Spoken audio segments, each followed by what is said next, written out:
The influence of Greek dramatists.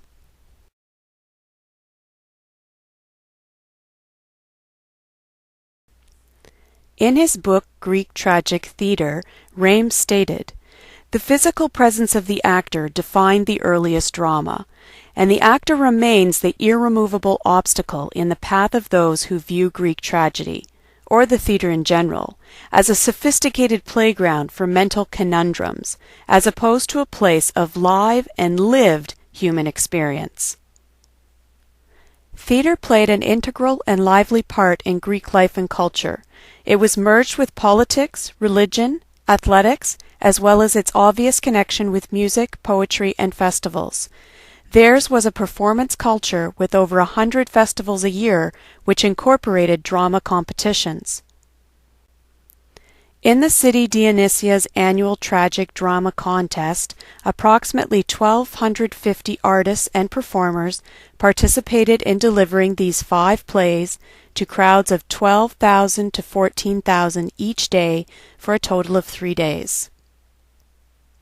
In the early years, the public would gather in the agora, the market area, to view a tragic play, as it was the center of political, judicial, commercial, and religious activities.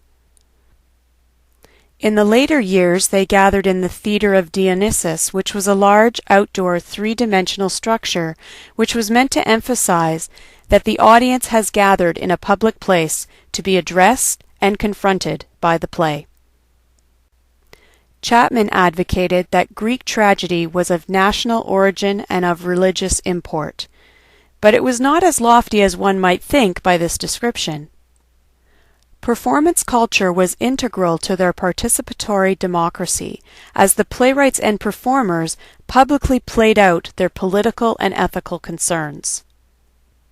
It was very much focused on their live and lived human experience. Aristotle supports this view within the Poetics in describing men as the objects of imitation. It was a collective experience of viewing and judging the imitation of an action, which connected to their life experience, which was deeply rooted in their democratic politics. The tragedy and comedy of the Greeks lay the foundation for narrative conflict for Western civilization that followed. Aristotle's philosophical treatise on the art of poetry defines the 6 parts of tragedy and dramatic structures which continue to characterize a variety of narrative forms even today. He qualifies them in order from most important to least important. 1. Plot, the arrangement of the incidents. 2. Character, certain qualities which are represented in a true-to-life manner. 3. Diction, the expression of language. 4. Thought, the contemplation of the audience. 5. Song, the embellishment. And 6. Spectacle, the emotional attraction. The plot was considered the most important. It is the soul of a tragedy, which all other elements complement, because it is the impressive construction of the plot that makes a Greek stage production spectacular. Character was next in importance, as they are the color of the performance.